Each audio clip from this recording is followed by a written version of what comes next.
Bismillahirrahmanirrahim. Alhamdulillahirabbil alamin. Wa bihi nasta'in wa al-'aqibatu lil-muttaqin. Sallallahu ala nabiyyina wa habibina Muhammadin wa ala alihi wa sahbihi ajma'in. Asyhadu an la ilaha illallah wahdahu la syarika lah wa asyhadu anna Muhammadan 'abduhu wa rasuluh. Wa ba'du. Assalamualaikum warahmatullahi wabarakatuh.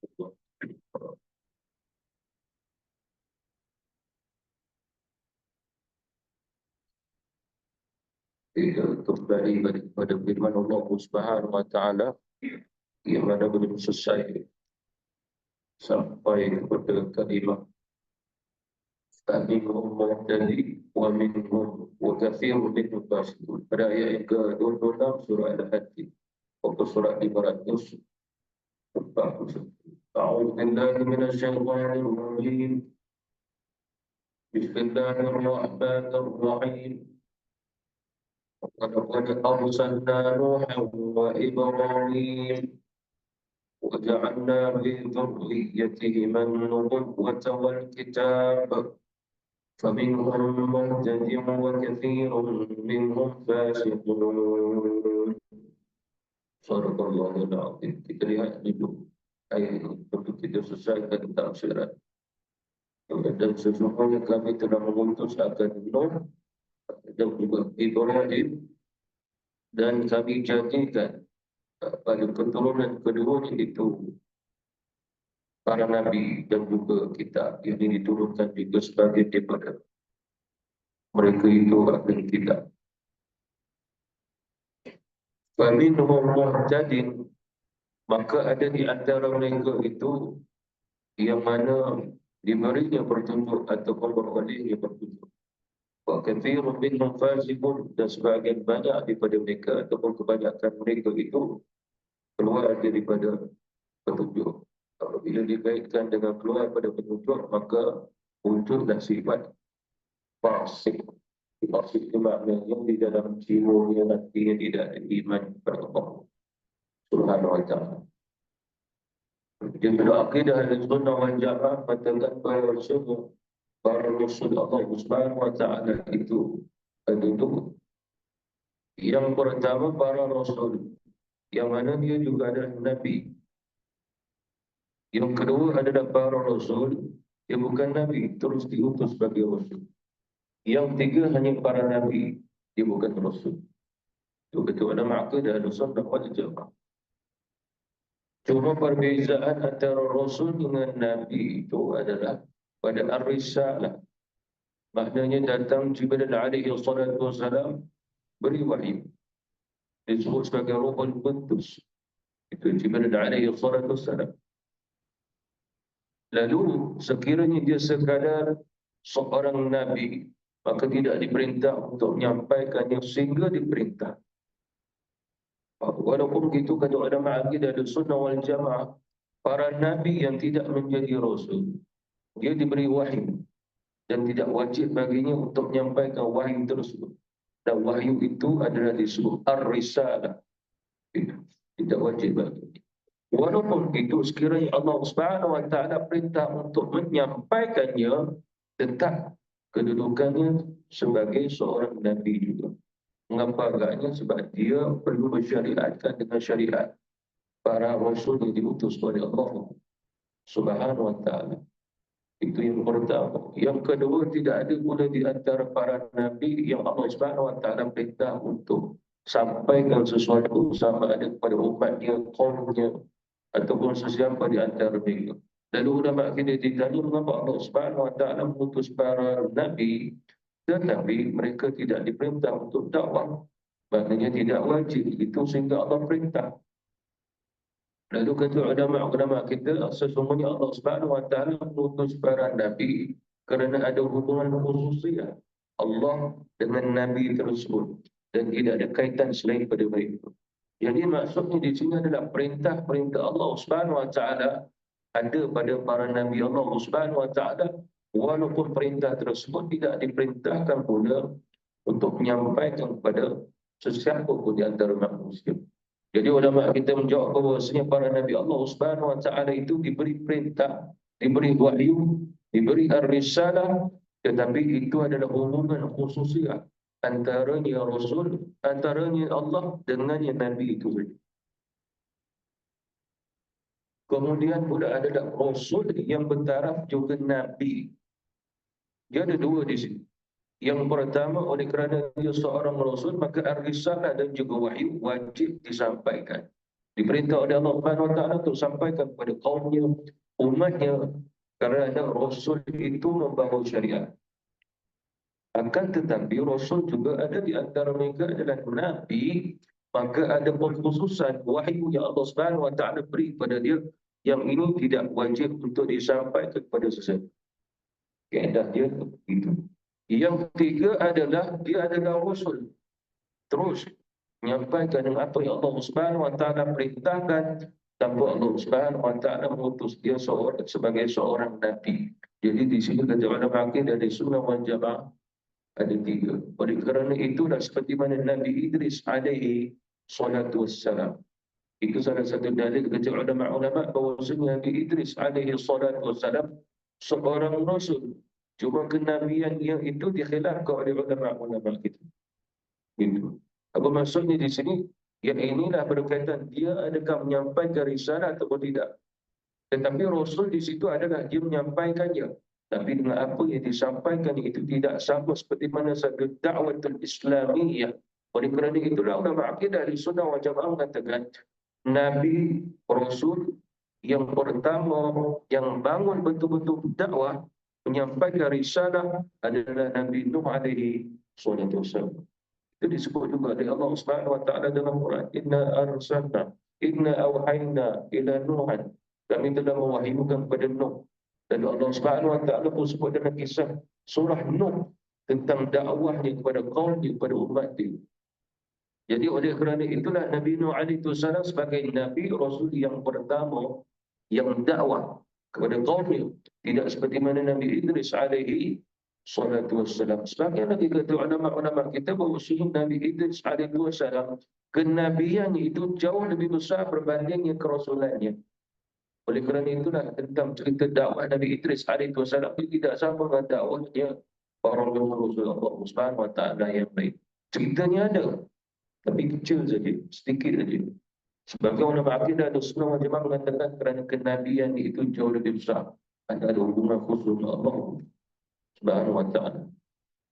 Selain daripada itu, yang perlu kita ketahui bahawa seorang nabi ataupun seorang rasul yang diberi wahyu oleh Allah Subhanahu Wa Taala, dia akan merasai sesuatu dalam jiwanya sewaktu wahyu itu turun. Dan kata ulama-ulama kita di sini ada dua, iaitu sesuatu yang dirasai itu ada namanya. Yang pertama adalah hal itu. Yang kedua adalah maqamat ataupun maqam. Dan ulama akidah dari sunnah wal jamaah ditanya para nabi, para rasul ketika mana menerima wahyu, apa yang dirasai itu disebut sebagai hal ataupun maqam. Dan kata ulama dia adalah hal. Apa maksudnya? Satu keadaan yang dirasai secara kerohanian itu dalam jiwanya, dalam akalnya, dalam hatinya, akan tetapi bersifat sementara saja. Bila saja selesai wahyu itu disampaikan, maka dia tidak merasai lagi. Itu namanya hal. Bagi seorang Nabi, seorang Rasul merasai demikian. Dan tidak sama dengan maqam. Sebab maqam ini asal daripada usaha seseorang. Lalu didapat daripada Allah Subhanahu Wa Taala satu rasa yang rasa itu kekal. Dia merasai halawahnya, zauknya, sesuatu dalam kerohaniannya itu kekal terus. Kerana daripada usul itu disebut juga oleh ulama akidah dan sunnah wal jamaah sebagai dasar kedudukannya para nabi, para rasul yang diutus oleh Allah Subhanahu Wa Taala. Oleh kerana itulah ada di antara para nabi, walaupun dia bukan rasul, dia ada hubungan khusus dengan Allah sehingga Allah perintah kahwin. Cuma jangan kamu mendekati bersama dengan isteri kamu. Itu. Ada di antara mereka mendapat pengkhususan seperti mana Nabi Daud alaihi wasallam, Nabi Sulaiman alaihi wasallam diizinkan bagi Allah Subhanahu Wa Taala buat mereka isteri lebih 100 orang. Itu. Diceritakan rezekinya Nabi Sulaiman alaihi salatu wassalam 1,000 orang. Ayahandanya 100 orang. Itu pengkhususan. Cuma soalannya, pengkhususan di sini kenabian atau kerasulan? Kata ulama kenabian, bukan kerasulan. Kenabian, kerasulan. Itu pengkhususan. Oleh kerana itulah dia Rasul bertaraf Nabi juga. Itu yang kena tahu juga di sudut. Apa yang telah dijelaskan oleh ulama akidah Ahlussunnah wal Jamaah. Wa laqad arsalna Nuhan, dan kami telah mengutus Nuh, Ibrahim, dan kami jadikan daripada keturunan Nuh dan Ibrahim zuriat mereka berdua yang kami utus juga di antara mereka menjadi para nabi. Dan Allah Subhanahu wa taala tidak menyebutnya para rasul di situ disebabkan dalam kajian ulama kita, daripada dua zuriat ini, keturunan ini, yang paling banyak adalah para nabi berbanding para rasul-rasul. Dan kebanyakan yang para nabi, para rasul, keturunannya adalah Nabi Nuh alaihi salatu wassalam.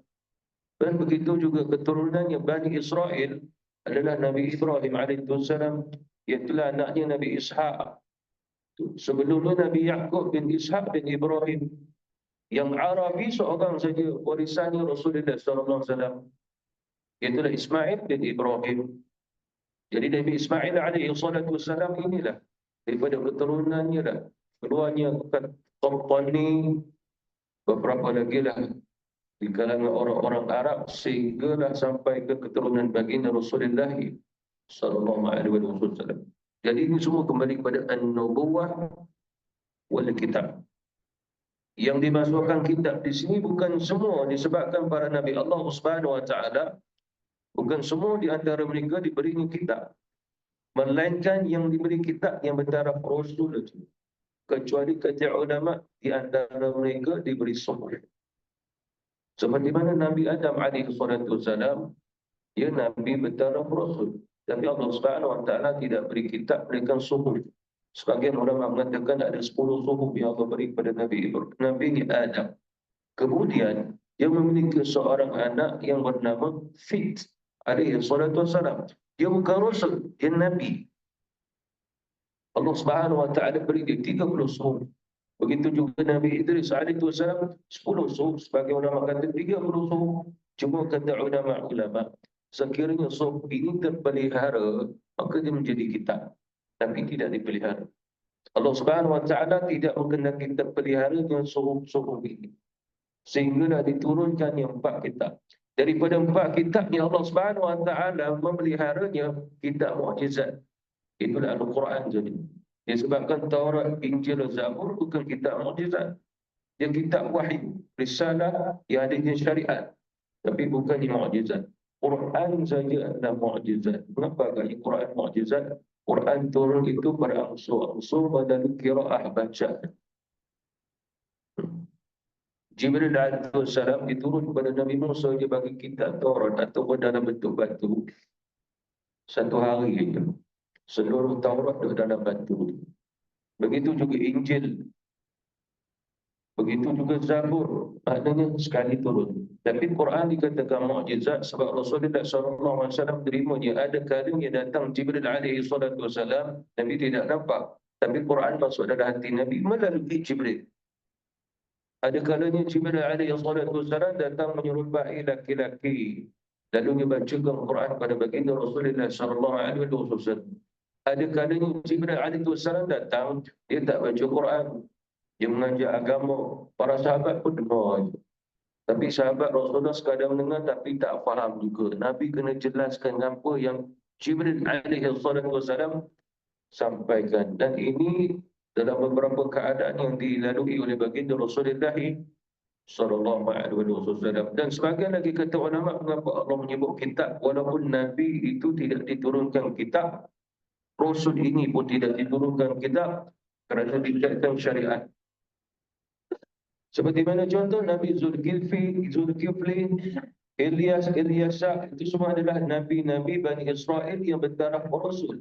Dia tidak ada kitab, tapi syariatnya kitab Taurat. Itu. Dan contoh yang saya berikan tadi adalah Nabi Yahya alaihi salam. Dia nabi, dia rasul, tapi pengkhususannya adalah wahsuran. Wahsuran adalah sehingga dilarang baginya menyentuh isterinya. Satu-satunya Nabi Rasul yang berkahwin tapi tak sentuh isteri. Nabi Yahya alaihi salatu wassalam. Nabi yang Allah utus sebagai Rasul juga yang tak berkahwin. Nabi Isa alaihi salam. Siapa yang larang dia kahwin? Allah. Oleh kerana itulah Nabi Isa alaihi salam dalam usianya sampai ke 33 tahun dia tidak pernah berkahwin. Tapi kata Rasulullah, nanti dia turun, dia akan hidup bersama kita dan dia akan berkahwin. Sehingga Nabi menyebut satu persatu nama anak-anaknya. Kata mukjizat Rasulullah, pakar riwayat pada kitab pada Syu'ab oleh Imam Al-Baihaqi meriwayatkan satu hadis yang bersanad dengan sanad hasan bahwasanya Nabi Isa alaihi wasallam akan dikebumikan, ditanam di sebelah pusara Rasulullah di Madinah Munawwarah. Ada hadisnya dalam kitab Syu'abul Iman. Faminhum muhtadi, ada di antara mereka yang mendapat petunjuk. Maksudnya adalah kembali balik kepada keturunan. Kalau dia adalah Nabi Rasul, pasti dapat petunjuk. Mustahil seorang Nabi Rasul tak dapat petunjuk kepada Allah. Itu. Cuma ulama-ulama kita ditanya, ada tak di antara para Nabi yang bukan bertaraf Rasulullah Nabi? Sebelum jadi Nabi, dia pun orang macam kita. Buat dosa, nakal, itu, ini. Itu kata ulama-ulama. Mana ulama ditanya begitu? Ulama kita. Ada di antara ulama kita menjawab adalah mungkinan. Perkara itu mungkinlah. Itu. Ada sebagian ulama-ulama nyatakan seperti mana guru saya berkata bahawasanya adik-beradik Nabi Yusuf alaihi wasallam, adik-beradik tinggi dia, abang tinggi dia. Bapa dia Nabi Yaqub. Ada dua isteri. Jadi Nabi Yusuf dengan seorang lagi Bunyamin. Jadi pada seorang mak yang lain tu ada 10 orang pula. Abang tiri lah semua. Jadi pernahlah buat sesuatu yang tidak baik kepada Nabi Yusuf alaihi wasallam. Waktu Nabi Yusuf tu kecil hampir-hampir nak membunuh dia. Sehingga mereka pun dewasa tu semua mengaku salah, semua mohon ampun semua. Lalu kata guru saya, ada di antaranya 10 orang itu dipilih. Tidak tahu seorang atau dua orang jadi Nabi tapi bukan Rasul. Itu adalah kehendak Allah Subhanahu Wa Taala, bukan tak usaha mereka. Sebab kenabian itu azali, ketetapan azali. Bagaimana keadaan dia sekalipun Allah lantik dia jadinya Nabi tapi bukan Rasul, jadi juga. Sebab ini daripada Allah Subhanahu Wa Taala. Jadi di sini juga kata ulama bahawasanya kalimah faminhum muhtadin adalah umum. Umum menunjukkan bahawasanya sama ada dia berketurunan Nabi ataupun bukan. Maksud hampir dengan keturunan Nabi ataupun bukan, ataupun dicicit Nabi ataupun bukan, ada di antara mereka mendapatnya hidayah petunjuk daripada Allah Subhanahu Wa Taala. Wa katsirun minhum fasiqun, kebanyakan mereka itu fasik. Maksudnya adalah walaupun mungkin datuknya Nabi, datuk dia Rasul, dia jujur, tidak mustahil dia fasik. Itu. Disebabkan apa? Sebab daripada keturunan Nabi Nuh alaihi salatu wassalam, dia Nabi, dia Rasul. Kemudian dia ada beberapa orang anak. Ada anak mati yang kafir sebab mereka dia tak ikut naik bahtera itu mati kafir. Jadi tinggal 4 orang anak Nabi Nuh alaihi salam yang hidup sebagai beriman, ikut bapa aja Nabi Nuh naik bahtera. Sehingga kata Abdullah bin Abbas, antaranya Sam, daripada dia dah keluar ni orang-orang Arab. Dan berapa lagi lah anak Nabi Nuh alaihi salam, maknanya keluar daripada orang Sudan ada, orang Afrika ada, orang Barbar ada keturunannya. Tapi Sam bin Nuh itu adalah keturunannya orang-orang Arabia. Jadi soalannya, adakah semua orang-orang Arab itu beriman? Jawapannya tidak. Pada keturunannya Sam bin Nuh, mana cucu cicitnya Nabi Nuh alaihi salam itu tak beriman. Bahkan yang paling hampir adalah keturunan Bani Israel. Disebabkan Yahuda ataupun keturunan Yahudi itu Yahuda. Yahuda itu adalah anak yang pertama, anak sulung Nabi Yaqub. Jadi keturunan Yahudi daripada Yahuda. Tak tahu. Bahkan sebagai ulama kata dalam Bani Israel yang paling besar keturunannya adalah keturunan Yahuda. Itu jadi keturunan Yahudi itu. Yang paling besar, yang paling ramai. Jadi soalannya sampai hari ini walaupun dia keturunannya seorang yang Nabi, maknanya tok nenek dia tu Nabi Yaqub alaihi salatu wassalam, mereka fasik. Mereka tak mau beriman. Keimanan mereka adalah keimanan atas zan dan juga amani. Itu dalam surah Al-Baqarah. Maksudnya apa di sini? Di kalangannya di antara mereka ada dua puak. Satu puak itu memang tak tahu baca kitab. Dia butuh huruf. Ummihin. Maknanya tak tahu baca langsung. Kemudian bila dia tak tahu baca langsung, dia agak-agak. Oh, ini maksudnya gini.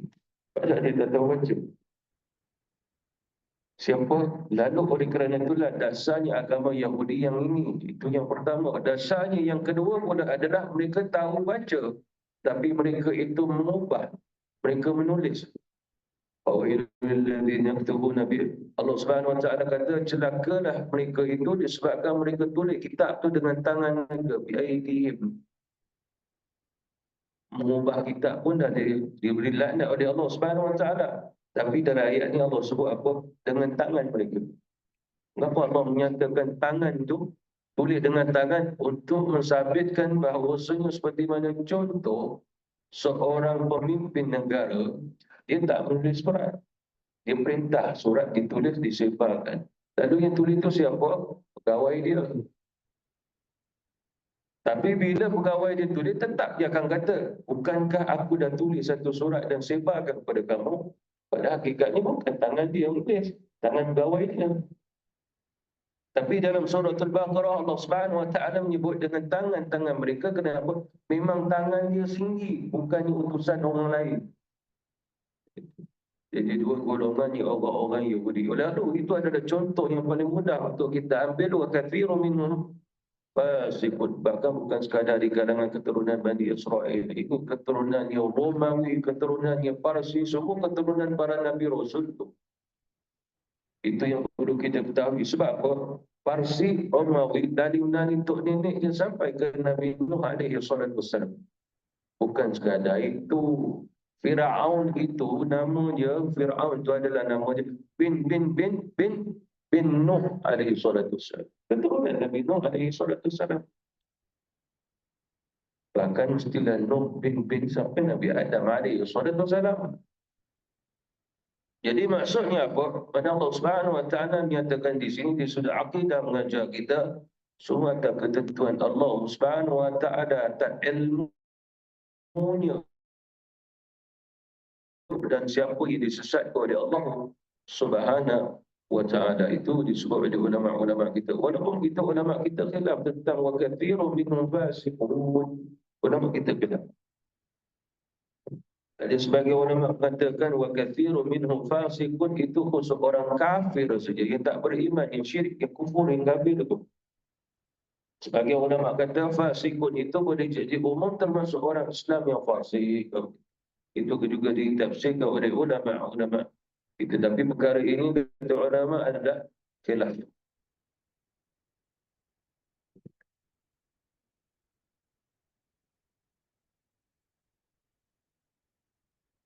Seterusnya, thumma qaffayna ala atharihim bi rusulina wa qaffayna bi Isa bin Maryam wa atainahu al-injil wa ja'alna fi qulubi alladhina ittaba'uhu ra'fatan wa rahmah wa rahbaniyatan ibtada'uha ma katabnaha 'alaihim illa ibtigha'a ridwanillah فما رعوها حق رعايتها فآتينا الذين آمنوا منهم أجرهم وكثير منهم فاسقون. Allah Subhanahu Wa Taala ulang tentang fasikun itu kali.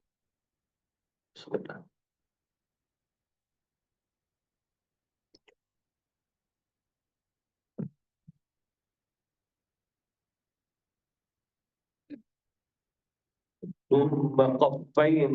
Kemudian kami pun iringi sesudahnya Nabi Nuh, Nabi Ibrahim alaihi salatu wassalam, maknanya Rasul-Rasul sebelum itu ala atharihim, yakni maksudnya adalah silih berganti, kami iringi pula dengannya itu Rasul-Rasul kami yang lain.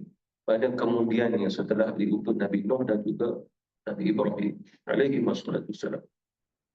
Setelah itu wa qaffayna bi Isa bin Maryam, iaitulah kami iringi pula akan Nabi Isa ibn Maryam wa atainahu al-Injil, dan kami berikannya sebuah kitab bernama Injil. Kalau kita lihat pada ayat ini, Nabi Isa alaihi wasallam penuntutnya para nabi Bani Israel. Penutupnya para nabi Bani Israel adalah Nabi Isa alaihi wasallam, sehingga kata Abdullah bin Abbas radhiyallahu anhu, setelah Nabi Isa alaihi wasallam diangkat ke langit, tidak ada nabi, tidak ada rasul yang terpekuni. Bersama dengannya adalah Nabi Yahya, tapi dibunuh. Bahkan bersama Nabi Isa bukan rasul, ada lagi utusan Allah, tapi dia nabi. Itu dalam surah Yasin. Maknanya ada 3 utusan. Sebagai ulama menafsirkan ayat itu adalah mereka tidak sampai kepada taraf dia rasul, tapi mereka mempunyai satu akhlaknya seorang rasul. Lalu mereka tak perintah ikut mereka, tapi orang tengok nak ikut sebagai orang soleh. Bangsa Yahudi melihat lalu dibunuh dia. Itu yang cerita dalam surah Yasin. Jadi sebelum dibunuh tu sempatlah Habib An-Najjar masuk Islam dari tangan-tangan Nabi Rasul itu. Sehingga Allah Subhanahu Wa Taala mengutus yang ketiga, kata ulama, itulah Nabi Isa alaihi wasallam. Itu pun ceritanya hampir dibunuh. Bahkan Yahudi kata mereka dah bunuh Nabi Isa alaihi wasallam, tapi dalam keadaan syak, mereka sendiri ragu. Macam mana tak ragu waktu mereka tangkap Nabi Isa alaihi wasallam, waktu tu matahari dah terbenam gelap malam. Tak nampak. Itu. Mereka kata dah bunuh. Kemudian keesokan hari ini mereka pun salib dia. Dan keadaan dah mati. Kepala duduk tunduk macam tu. Lalu orang tanya, siapa yang kau bunuh? Isa ibn Maryam. Orang lain pun dah tengok. Aku pun dah tengok Isa. Tapi bukan macam ni. Betul lah Isa ni putih-putih gambar hitam macam ni. Padahal dalam Quran Allah kata, walakin syubbiha lahum, disamakan rupa rambutnya macam Nabi Isa alaihi salatu wasallam. Ayat Quran. Lalu itulah dasarnya pembinaan agama Yahudi. Cuma yang luar biasanya kefahaman manusia, lebih-lebih lagi orang Nasrani Kristian, percaya pula Nabi Isa kena bunuh. Islam pula ada di antara mereka mengaku dia kena bunuh. Kita tanya siapa kena bunuh? Isa lah. Mana dapat orang Kristian kata? Pada Quran Allah Subhanahu Wa Taala kata tidaklah dia disalib, tidak dia dibunuh, walakin syubbiha lahum, ada orang yang menyerupai Isa saja.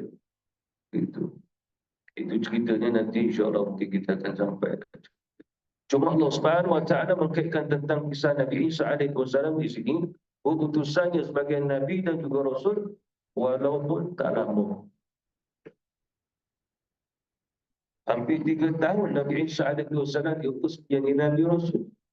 Tapi pengikut yang paling sedikit sekali di antara para nabi rasul adalah Nabi Isa juga. Maka agaknya jadi sikit. Ikut hari ini, besok tinggal. Bila susah, ikut balik. Bila dah senang tinggal, itu pun ikut Nabi Isa. Sebab apa? Yang ikut Nabi Isa ambil kesempatan. Macam mana tak ambil kesempatan? Allah Subhanahu Wa Taala cerita dalam Quran, bila mereka nak makan, ini Nabi hebat ni. Ada mukjizat. Dia boleh doa, makanan turun pada langit pun boleh. Ramai-ramai kata, minta lah. Cuma ulama kata turun atau tidak ni hidangan daripada langit jadi disebut Maidah. Sebagai ulama kata tak turun. Sebagai ulama kata turun. Mengapa tak turun? Sebab Nabi Isa alaihi wasallam Allah wahyukan kepada Nabi Isa, ayat Isa, sekiranya aku telah turunkan akan makanan ini buat mereka daripada langit, mereka tak mau beriman, ataupun mereka beriman ketika mana mereka melihat hidangan itu, percaya, kemudian mereka pun murtad kafir, sebab kebanyakan di antara orang-orang pengikut Nabi Isa dia murtad. Aku azab mereka satu azab yang tidak pernah aku azab pada sesiapa. Lalu Nabi Isa alaihissalam doa balik munajat, ya Allah jangan turunkan. Ada ulama menyatakan dalam tafsir itu kisah itu sama dengan kisah Rasulullah. Kisah Rasulullah bersama juga, iaitu dah bukit di Mekah itu boleh tukar jadi emas. Turun Jibril, ya Muhammad, Allah Subhanahu Wa Taala beritahu kalau mereka tak mau beriman setelah bukit ini jadi emas, Allah akan mengazab mereka terus. Allah tak pernah azab sekeras itu, tapi diazab kata dunia. Dan terus semua orang kepada Allah tak mau yang bertanggung. Boleh aja. Itu salah satu kisahnya. Lalu Nabi Isa alaihi salatu wassalam, tentang risalah Nabi Isa itu sekadar hampir 3 tahun saja. Kata ulama-ulama kita, bahkan Rasulullah SAW pun pernah menyebut bahawasanya Isa ibni Maryam diutus oleh Allah dalam usia 30 tahun. Kemudian diangkat ke langit dalam usia 33 tahun. Dan begitulah juga usia kamu sewaktu kamu berada dalam syurga. 33 tahun seusia Nabi Isa naik ke langit. Naik syurga. Mereka naikkan dia, ambil dia. Lalu nanti dia turun dengan usia yang sama 33 tahun. Apa maksudnya di sini? Tidak berjalan dengan masa, dengan usia. Tidak ada pada Nabi Isa AS. Walaupun kita dengan Nabi Isa AS hampir 2000 tahun. Sebab dengan Nabi Muhammad SAW hampir 500 tahun, kita dengan Rasulullah hampir 1500, makna hampir 2000. Ataupun boleh kata 2000 tahun, ataupun lebih. Sebab hari ini kita kira 2025 Masihi. Peristiwa kira Masihi itu adalah sebahagian kata lahirnya Isa, sebahagian kata Isa itu keluar daripada yang kawasan dia dulu, kawasan dia lahir dulu, jadi Masihi. Kita pun tak tahu yang betulnya mana. Itu kisah yang kata ulama-ulama kita. Walaupun begitu, Nabi Isa alaihi salatu wassalam diutus oleh Allah Subhanahu Wa Taala untuk kaum Bani Israel. Itu kaum Bani Israel. Kaum Bani Israel itu menunjukkan Nabi Isa alaihi wassalam diutus oleh Allah khususan. Apa maksudnya? Untuk kaum Bani Israel, maka tidak terlibat yang bukan kaum Bani Israel. Kaum Bani Israel itu hanya keturunan Nabi Yaqub alaihi salatu wassalam, dan tidak ada kaitan keturunan yang lain daripada keturunan Nabi Yaqub. Tak ada kaitan. Itu. Cuma mengapa orang-orang Yahudi ini dia tidak menerimanya dakwah Nabi Isa alaihi salatu wassalam? Disebabkan Nabi Isa membawa pembaharuan. Itulah maksud wa atainahul Injil. Kami turunkannya, kami berikan kepadanya Isa Injil. Injil itu bukan dalam bahasa Arab, kata ulama-ulama kita, dalam bahasa Ibrani. Injil. Ada juga ulama-ulama kita dibaca Anjil. Anjil, Injil. Macam mana Nabi Ibrahim AS juga dibaca Ibrahim, Ibrahim. Sebab dia bukan Arabi, bukan dalam bahasa Arab. Bahasa Arab, no bahasa Arab. Injil Isa bukan juga dalam bahasa Arab. Itu di sudut kalam, di sudut ilmu bahasa itu. Walaupun kita Allah Subhanahu Wa Taala menyebut sebagai kalamnya Quran Al-Karim dengan yang Injil, walaupun bukan dalam bahasa Arab begitu. Dan kata ulama-ulama kita, kalau ditanya apa yang dimaksudkan Injil di sini, kalau sekiranya dia bukan bahasa Arab, lalu macam mana nak mengenali? Lalu ulama-ulama kata bahawasanya bahasa sebutan Injil diarabkan. Bila diarabkan, maka ulama-ulama kita akan orang-orang Arab akan memulai penciptaan bahasa. Disebabkan apa? Menghampirkan dengan satu-satu kalimah, dengan satu-satu bahasa, sehingga mengkaitkannya. Begitu. Disebabkan keluasannya bahasa Arab itu sangat luas. Maknanya makna dalam bahasa Arab itu sangat-sangat luas. Sehingga sebagian kata ulama-ulama kita bahawa Injil itu kalimah asalnya adalah najala. Najala itu maksudnya adalah mengeluarkan ataupun menzahirkan. Apa maksudnya di sini? Apa yang silap, apa yang salah dalam Taurat, dia bawa keluar. Dia keluarkan dan dicerita dalam Injil. Yakni nak bagi tahu ini semua batil, ini salah. Lalu bila orang Yahudi dengar, mereka tahu sebab mereka yang tulis. Maknanya kacau daun sungguh Isa ni. Sebab mereka makan dengan cara begitu. Sebab Allah Subhanahu Wa Taala sebut dalam Quran bahawasanya rahib-rahib mereka, pendeta-pendeta mereka makan suap dengan cara begitu. Memanglah makan kena suap, dia rasuah dah. Jadi maksudnya apa di sini? Itu cara mereka. Jadi datang Nabi Isa alaihi salatu wassalam kacau. Padahal keturunan Nabi Isa alaihi wassalam di tengah-tengah mereka juga. Itu cerita yang hebat keturunan Nabi Isa alaihi wassalam disebabkan apa? Maryam, bapaknya namanya Imran. Allah sebut dalam Quran Ali Imran. Dan Imran itu Nabi. Dia bukan Rasul. Jadi seketurunan dah. Nabi Zakaria, Nabi Rasul. Anaknya Nabi Yahya, Nabi Rasul. Cuma keturunannya Maryam itu bapaknya itu Nabi, bukan bentara Rasul. Nabi Isa dapat anak daripada Maryam. Jadi Maryam melahirkan Isa. Dia Nabi, dia Rasul. Maknanya lengkap keturunan Nabi Rasul.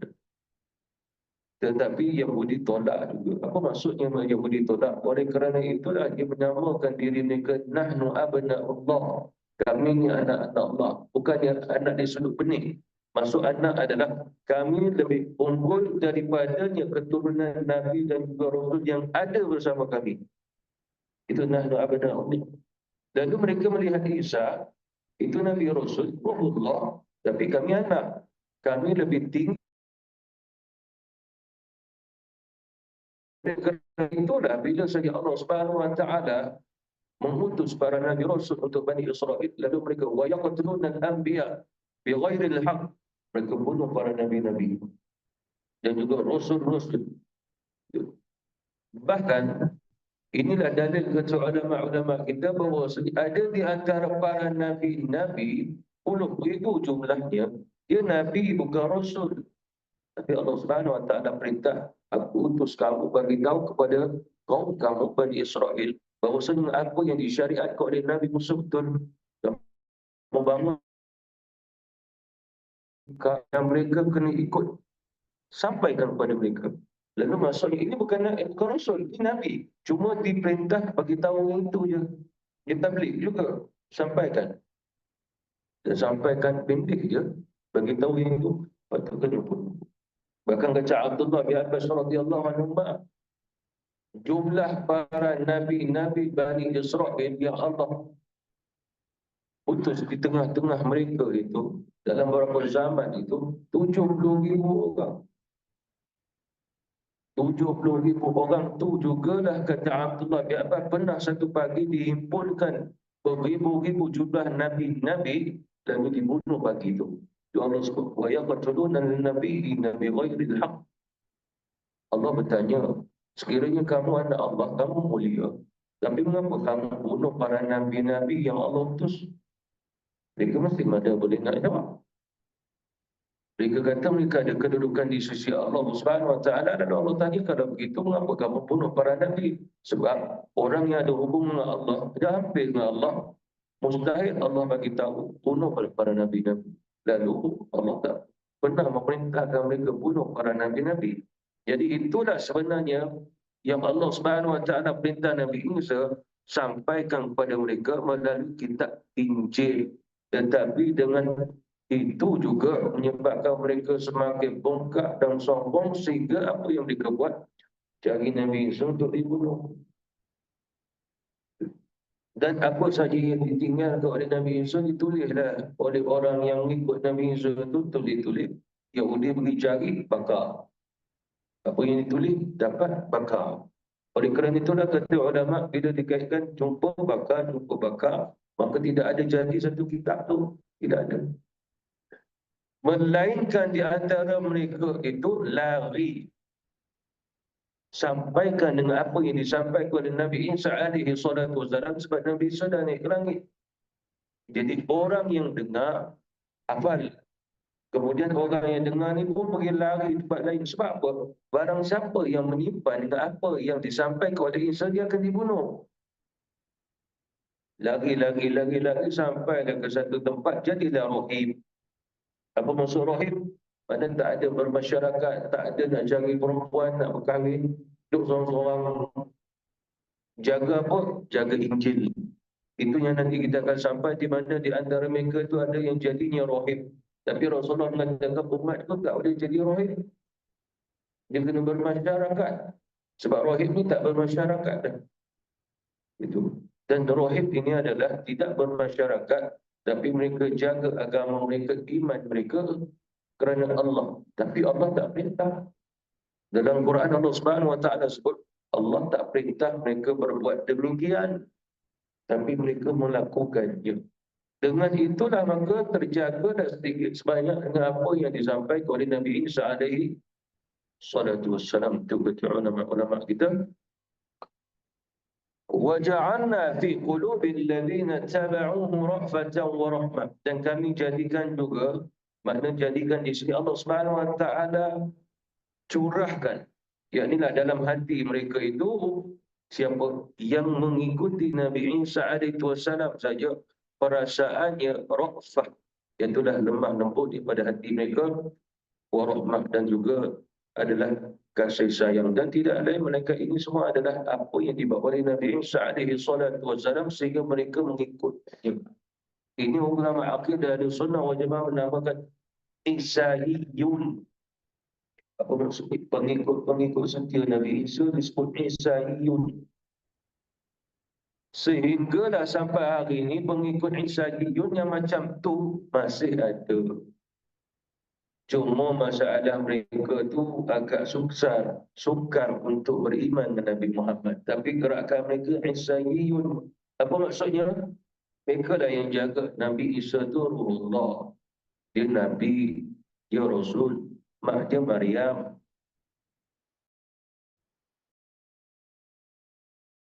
Tuhan, dia bukan Yesus, dia bukan Jesus. Yang nama-nama Jesus tu bukan dia.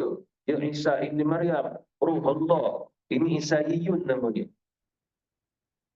Ada di antara ulama kita jumpa golongan-golongan ini. Cuma bila ditanya, kenapa kamu tak mau beriman dengan Nabi Muhammad sedangkan kamu Isaiyun? Dasarnya pengikut Isaiyun adalah mengetahui Nabi Muhammad utusan terakhir, Nabi penutup, lalu kena beriman.